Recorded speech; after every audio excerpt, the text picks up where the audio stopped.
Olá, meus amores, olá, minhas amoras, como vocês estão? Espero que vocês estejam bem. Estamos caminhando para as tão amadas e tão desejadas férias, mas antes a gente precisa ir finalizando os conteúdos que a gente viu até agora. Então, em literatura, faltava eu finalizar romantismo, tá? Então, faltava eu falar do José de Alencar, que vai ser a aula de hoje, e do Manuel Antônio, tá? Que vai ser a próxima aula. Tá bom? Então hoje eu vou explicar bem José de Alencar, vou falar sobre as suas particularidades, vou falar sobre as suas características, porque ele tem características muito próprias, muito da escrita dele, e vou falar sobre a sua principal obra, que é Iracema. Tá? A gente tem outras obras, tá, do José de Alencar, a gente tem Senhora, a gente tem Guarani, a gente tem grandes obras, ele foi um autor que publicou muito, ele publica mais de 50 livros durante toda a sua fase, tá? Durante todo o seu período de escritor, tá? E não dá, infelizmente, para eu falar tudo do José de Alencar. Então, o que eu fiz, meus amores? Eu selecionei a principal obra, a obra mais conhecida, a obra mais cobrada pelos vestibulares, que é Iracema, que é o foco de vocês.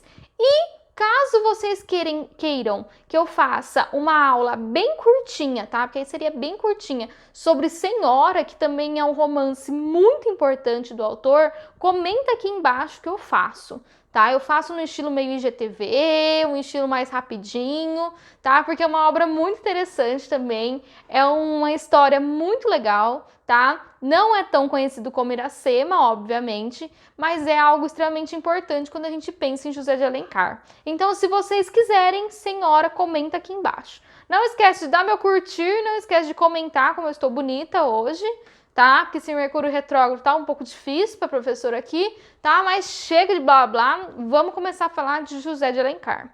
Como que vai funcionar a aula de hoje, meus amores? Vou falar um pouquinho sobre a vida do José de Alencar, vou falar sobre as suas características como escritor, tá? Aí eu já vou engatar em Iracema, tá? Tem bastante coisa para falar sobre Iracema. Iracema é um romance que eu particularmente gosto muito, tá? Eu tenho um carinho muito grande por Iracema, tô muito chateada de não poder dar essa aula ao vivo, porque ela tem todo um sentimentalismo, ela tem um teor mais subjetivo, ela emociona, tá? E eu gosto que ela emocione, mas não tem problema, vamos ver se eu consigo emocionar mesmo à distância, tá bom, meus amores? Então, bora começar a falar sobre o José de Alencar. Quem que é José de Alencar, gente? Ele nasce em 29 e morre em 1877, ele morre novo, tá? Ele morreu devido à tuberculose, então a tuberculose acompanha ele durante grande parte da vida dele. Era muito comum naquela época morrer de tuberculose, tá, gente? Não é algo do outro mundo, tá? Hoje a gente já tem tratamentos. Quem que é José de Alencar, meus amores? José de Alencar é filho da oligarquia. O que isso significa, Marina? Que ele vem de uma família extremamente rica, tá? Uma família muito ativa na sociedade e uma família muito ativa também na política, tá? A família de José de Alencar é uma família com posses, que significa posses, dinheiro, propriedades, tá? Mas também é uma família que tem todo um prestígio político na região do Nordeste, tá? Ele é do Nordeste, porém quando ele atinge a idade de fazer universidade, ele vem para São Paulo para fazer a faculdade do Largo do São Francisco, tá? É uma faculdade de Direito. Hoje essa faculdade ela foi incorporada pela USP, tá? E é a Universidade de Direito de São Paulo da USP, tá? Tem São Paulo e tem Ribeirão. São Paulo é o Largo do São Francisco, tá? O José de Alencar, ele não é só escritor, tá, gente? Ele faz muitas coisas durante a vida dele e uma das coisas que ele faz é atuar como jornalista e também como político, tá? Ele tem uma carreira política até considerável, tá? E ele também é um excelente jornalista. Obviamente que o nosso foco aqui é na carreira como autor, como escritor, tá? Mas é bom a gente saber que ele era um profissional que tinha outras profissões, outras atividades ao longo da sua carreira, tá, gente? Ele escreve muito, como eu já falei para vocês, ele tem um ritmo de escrita muito alto, tá? Então ele publica a cada 1 ou 2 anos, tá? Então isso garante para ele uma série de livros. Ele vivenciou, tá, a fama. ele conseguiu entender um pouco e conseguiu vivenciar um pouco nossa, gente, fugiu a palavra totalmente. Desse carinho dos fãs, desse reconhecimento, lembrei, do reconhecimento pela sua obra, tá? A gente sabe que José de Alencar foi um autor, e é um autor muito reconhecido, e ele é um dos inspiradores de Machado de Assis, tá? O irmão só inspirou Machado de Assis, tá? Pouca bosta, não é? Tá bom, gente? Como eu já falei, morre de tuberculose, tá? Então, a tuberculose atinge ele tem uma grande crise de tuberculose e acaba falecendo. Extremamente novo, né, gente? Extremamente novo mesmo, não tinha nem 50 anos, tá? E José de Alencar é denominado pós-morte, tá, como patriarca da literatura brasileira. Então, para uma série de críticos da literatura, José de Alencar é o autor que inicia a verdadeira literatura brasileira. Vou explicar isso, tá, para não ficar dúvida. Nós temos dentro da teoria da literatura, da teoria literária, tá, das pessoas que estudam literatura, duas posições. Uma posição é que a literatura brasileira até mais ou menos 1822, tá? Até a quebra com a corte, era uma literatura basicamente cópia de Portugal, tá? Então, com essa quebra, tá? Com esses novos ares que estavam tomando o Brasil, a gente consegue quebrar e a gente consegue, a partir de 1822, 30, 40, a criar uma literatura genuinamente, verdadeiramente brasileira, tá? Esse é um posicionamento dos críticos literários. Há um outro posicionamento que fala que sempre existiu uma literatura brasileira, que o barroco ele tem características próprias do Brasil, tá? Que o arcadismo brasileiro é algo muito próprio, tá? Vocês escolhem que lado vocês querem pegar desse duelo. Eu sou do lado que é a partir do romantismo, tá? É a partir de 1830, 1840 que a gente começa a ter uma literatura com características nossas, tá? É o meu posicionamento como professora de literatura, como estudiosa da literatura, defender que o arcadismo, o barroco, as eras literárias que a gente já estudou, são eras muito influenciadas pelas portuguesas, tá? Então, por causa desse posicionamento, a gente fala que o José de Alencar é o patriarca, é o pai da literatura brasileira, que ele seria o primeiro escritor a trazer características verdadeiramente brasileiras para a sua literatura, tá? E a gente vai ver que muito desse título se deve, tá, à questão da criação do índio como herói, do nativismo, que são características que eu vou explicar para vocês agora. Tudo bem até aqui? Sim? Então vamos lá, meus amores. Quais são as características gerais da obra de José de Alencar? Gente, ele tem uma preocupação extremamente realista com as descrições. Quem já leu Senhora, quem já leu Iracema sabe do que eu tô falando, tá? Às vezes é até exagerado o nível de descrição que o José de Alencar faz na sua obra, tá? Então, em Iracema, ele vai descrever toda a natureza, tá? Em Senhora, ele vai descrever os casarões. Então, ele tem uma preocupação muito realista. Isso já é uma característica da próxima era literária na questão da descrição. Então, ele vai descrever, sim, tudo com muito cuidado e com muito zelo, tá? Ele descreve o mínimo do mínimo do mínimo detalhe. Isso, às vezes, torna a literatura dele até um pouco cansativa para quem não está acostumado, para quem está lendo, assim, obrigada, tá? Mas é uma característica do autor e quando a gente começa a estudar ele aprofundado, a gente percebe que é extremamente importante toda essa descrição, tá bom? Ele tem uma divisão nas obras entre plano selvagem, que são os livros onde ele vai retratar a questão do indígena, tá? E do plano urbano, que são os livros onde ele retrata a questão dessa nova burguesia que está nascendo. Então, o plano selvagem são histórias que se passam no interior, tá? Dentro da selva, dentro das matas, que tem como foco e personagem principal o índio e todas as relações desse indígena, tá? E o plano urbano são histórias que se passam nas grandes capitais da época, tá? Que tem como foco esses novos burgueses, esses personagens que estão começando a criar toda uma burguesia brasileira, tá? Então, a gente sempre consegue dividir a obra dele em selvagem e urbano, tá? Tudo bem, meus amores? Então tá bom. Ele retrata o nativismo e o indianismo. O que é o nativismo? A exaltação do nativo. Quem que é o nativo brasileiro? É o índio, tá? É o indígena. Então ele vai exaltar o indígena. Eu vou falar mais pra frente, meus amores, que essa exaltação dele, ele meio que passa um pano, tá? Em relação à colonização, à violência da colonização, às mortes desses indígenas.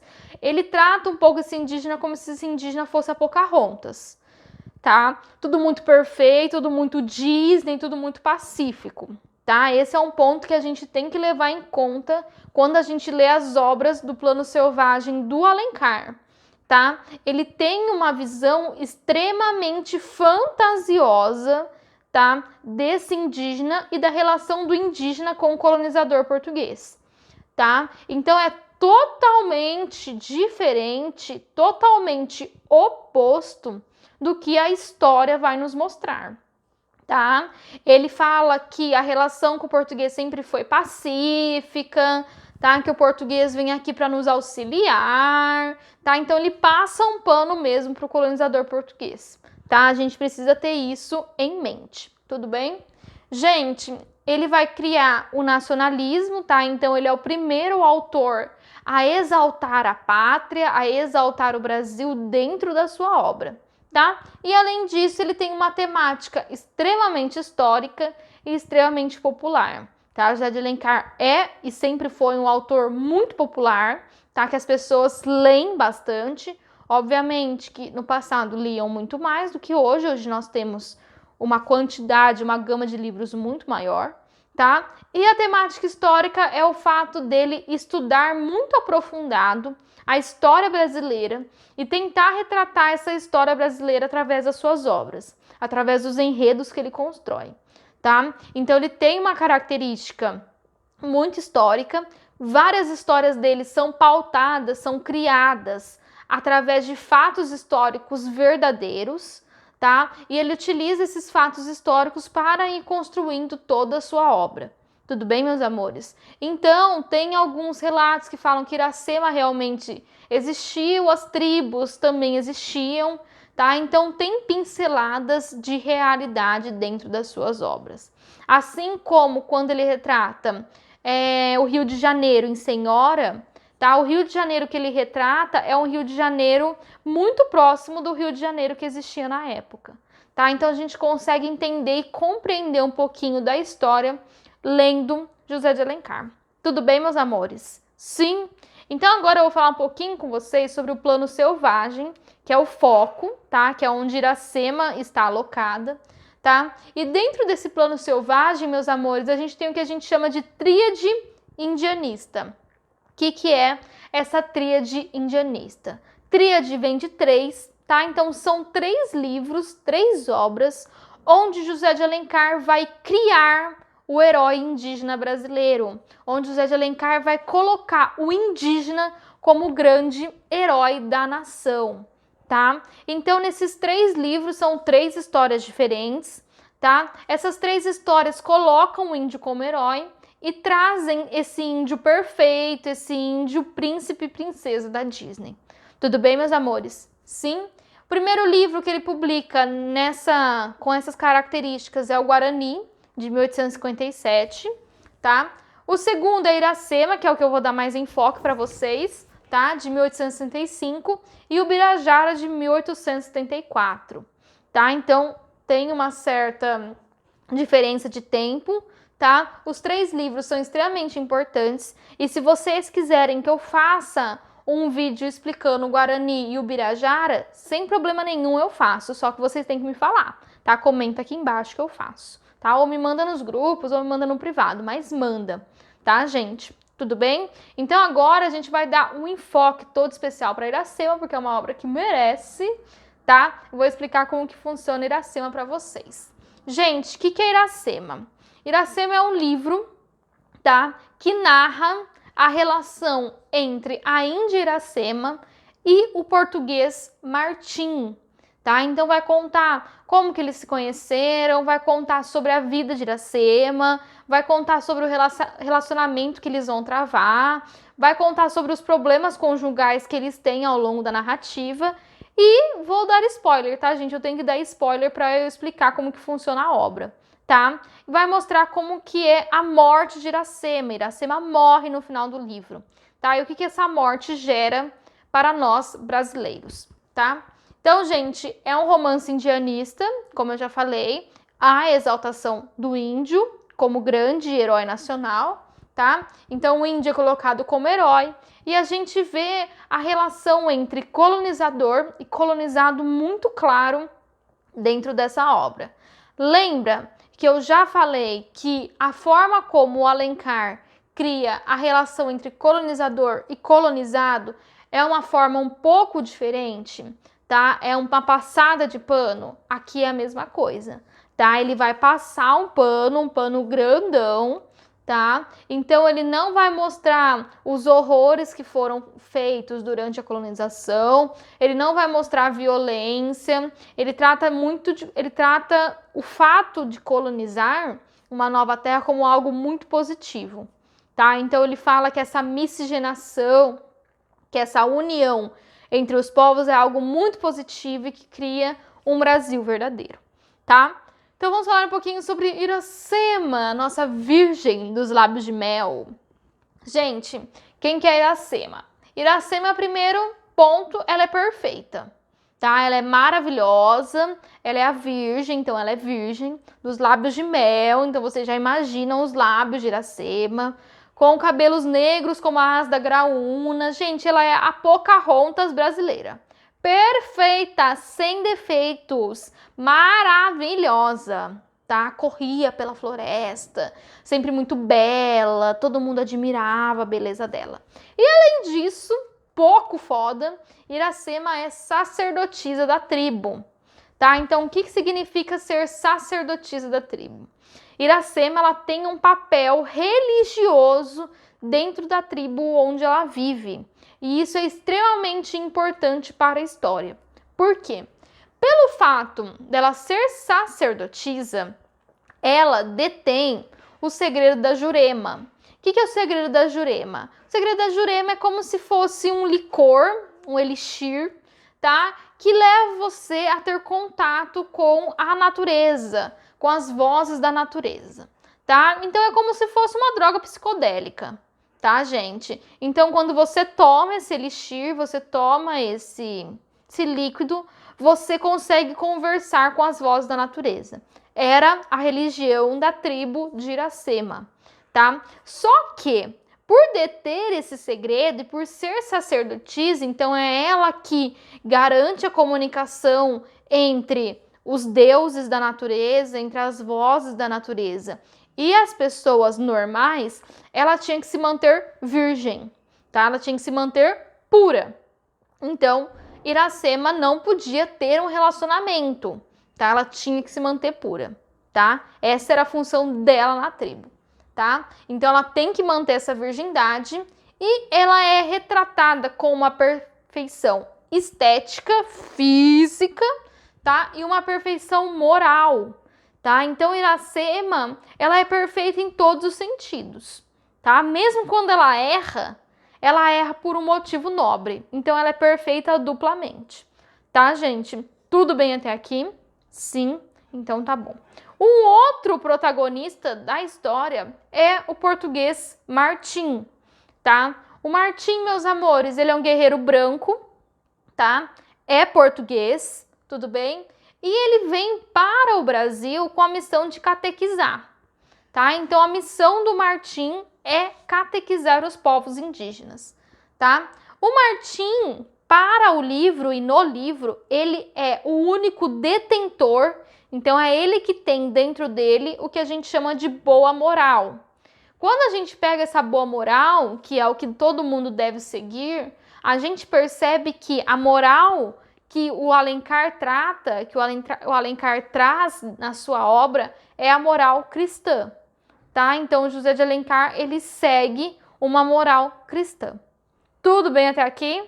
Sem grandes problemas? Então, tá bom. Vou contar a história agora para a gente conseguir seguir na explicação, tá? Então, vamos lá, gente. Um belo dia, Iracema estava se banhando nas águas do rio, muito bela, tá lavando seus cabelos, tomando um belo banho. Quando ela vê o Martim, ela se assusta com o Martim. Quando ela se assusta com o Martim, muito esperta, muito ligeira, ela vai lá e flecha o Martim, tá? O Martim recebe a flechada e o primeiro impulso dele é de responder a flechada, porém não.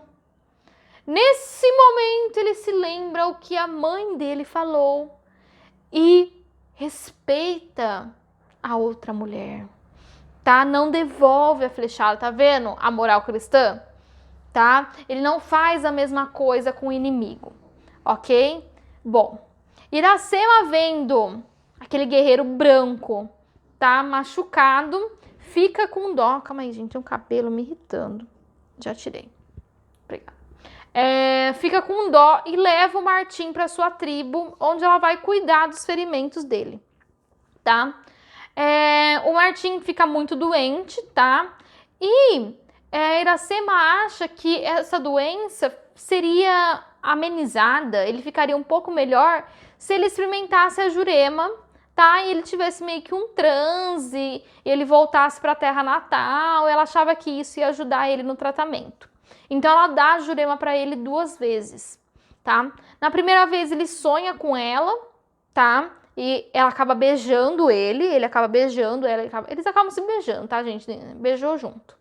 E na segunda, eles acabam consumando o ato sexual, ou seja, eles transam, tá? A partir do momento que eles transam, gente, Iracema perdeu o posto de sacerdotisa, tá? Já era. E o que resta para Iracema? Picar a mula, tá? Nesse meio tempo, tem uma briga entre as tribos, a tribo inimiga quer matar o Martim, tá? Aí o Martim também acaba arranjando treta com a tribo da Iracema, mas eu não vou me aprofundar nisso, porque é importante para a aula a relação deles dois, tá? O que acontece? Iracema abandona a tribo, tá? Abandona seus pais, abandona toda a sua família, seu irmão, e foge com o Martim, tá? Tá aqui, ok? Gente, quando ela foge com o Martim tem um grande amigo que chama Poti, tá? O Poti ajuda eles, tá? O Poti também é indígena, tá? Ele ajuda eles e Martim e o Poti acabam construindo uma casa, tá? Num localzinho lá para eles morarem. Eles vão morando e conforme eles vão se relacionando, a Iracema descobre que ela tá grávida, tá? Ela fica extremamente feliz, afinal ela tá grávida do grande amor da vida dela, que é o Martim, tá? Só que o Martim, ele começa a se afastar de Iracema. Ele se afasta, sabe? Fica lá no canto, não conversa com ela, tá, gente? Não, fica lá estranho. O Martim, ele é estranho, gente. É a minha opinião, mas ele é estranho, tá? É boy, né? Meio boy lixo o Martim, mas ok. Depois vocês tiram a conclusão de vocês, tá? Aí o Martim, junto com o Poti, vai para uma batalha e larga Iracema lá grávida. Mas beleza. Quando ele volta, ele redescobre o amor de Iracema, ele vê que ele realmente ama Iracema. Aí eles se amam, fica lá uma semana aquele rally-rola gostoso, love, love, love, love, sem parar. Eis que ele começa a afastar de novo. Aí começa a ficar estranho de novo. Aí, pra ajudar o rolê, ele vê algumas caravelas, tá? No mar. Aí ele vai atrás das caravelas. Ele e o Poti de novo, pica a mula, abandona Iracema, tá? Aí temos uma missão. Tá bom, irmão. Tá? Faz isso. Quando ele sai pela segunda vez, quando ele vai atrás das caravelas junto com o Poti, a Iracema tem um bebê. Tem o Moacir, tá? Eu vou explicar o que é Moacir. Moacir é um nenê, tá? Só que foi um parto muito difícil, a Iracema sofre muito e por causa desse sofrimento na hora do parto e a tristeza de estar sozinha, o leite seca. Então, o que Iracema faz? Gente, sozinha, eu gostaria de focar que ela está sozinha, tá? O que que ela faz? Ela pega cachorrinho do mato, sabe aquele tipo lobinha, os cachorrinhos do mato, tá? E ela coloca nos seus seios para eles sugarem, para ver se o leite sai. Só que acaba saindo leite com sangue porque os cachorrinhos machucam. E ela alimenta o Moacir com o leite e com o sangue, tá? Beleza. Ela vai enfraquecendo, enfraquecendo, enfraquecendo, alimentando o Moacir do leite, do sangue, sozinha, tá? Aí, Martim volta. Eu voltei. Precisava ter dado uma esclarecida só, mas tá tudo bem agora. Oi, Iracema. Teve nenê. Quando Iracema entrega o Moacir pro Martim, ela morre. É só o tempo dela entregar. Quando o Martim pega o Moacir, ele redescobre, tá? Que realmente Iracema era o grande amor da vida dele, que a paternidade trouxe de volta todo esse grande amor, tá? Só que Iracema tá morta já.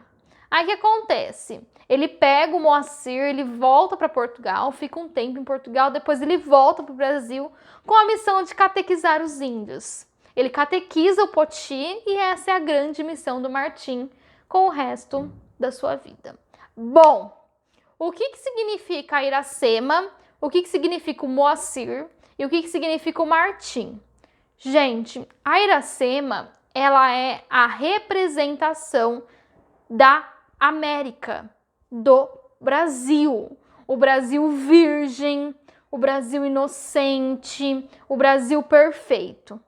O Martim representa os portugueses, representa Portugal, que chega, que se aproxima de uma coisa nova, de um território novo, se apropria, retira a virgindade desse território e com essas relações cria algo novo, que é o Moacir. O Moacir representa quem? Representa nós, brasileiros. O Moacir significa filho da dor, tá? Por que filho da dor? Porque ele se alimentou do sangue e do leite de Iracema. Nós, brasileiros, somos filhos da dor. Nós nascemos do derramamento de sangue indígena e do derramamento de sangue negro. Então, Iracema pode parecer um livro muito bobo, tá? Ai, Marina, que livro nada a ver, tá? Mas ele representa eu, representa você, representa todos nós que somos frutos da dor, tá? Que somos miscigenados, que temos descendência tanto negra quanto indígena, tá? Então, ela representa o brasileiro que nasce dessa dor, que cresce em cima desse sangue, desse leite, que cresce em cima dessa relação entre português e indígena. Tudo bem? Tá? Se a gente pegar a palavra Iracema e a gente mudar a ordem das letras, a gente vai ter o anagrama de América, tá? Então, Iracema, ela representa a América. Tudo bem, gente? Sim? Outra origem do nome é a origem guarani, tá? Que é quando a gente pega a palavra Iracema e a gente traduz para o Guarani, vai ser Ira, mel, e Sembe, lábios. Então, é os lábios de mel, que é a Iracema, tá? Então, tem duas explicações para o nome Iracema, tá? Gente, como eu já falei, o Moacir conta a origem dessa terra e a origem da brasilidade. Então, o Moacir é o primeiro brasileiro, tá? E o Moacir, ele também representa a criação de uma população cearense, tá? Porque Iracema é colocada como a origem do estado do Ceará, tá? Tudo bem? Então, Iracema representa a criação da população e do estado do Ceará, tá? Então, é a união dessas duas raças, tá? E representa a América durante toda essa colonização. Como eu falei já anteriormente para vocês, meus amores, ele não tem um olhar crítico sobre a colonização, tá? Ele tem um olhar muito fantasioso, um olhar muito idealizado, tá? Um olhar bem Alice no País das Maravilhas, bem Disney.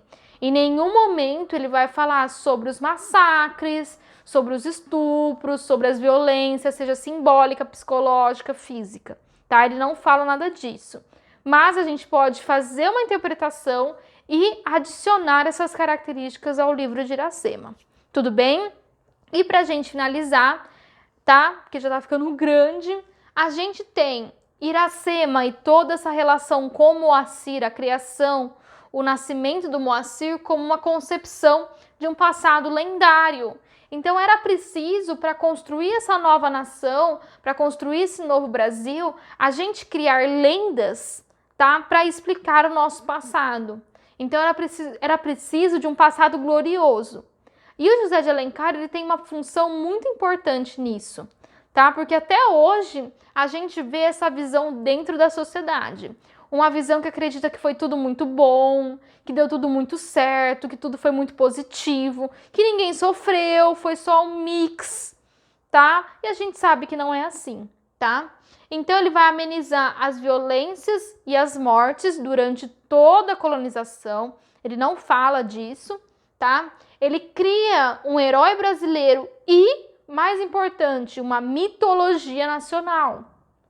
E essa mitologia do indígena como herói, ela é perpassada até os dias atuais, tá, gente? Então esse indígena muito simbólico, às vezes muito caricato até, tá? São características que a gente vê sendo passadas de geração em geração dentro da sociedade brasileira, tá?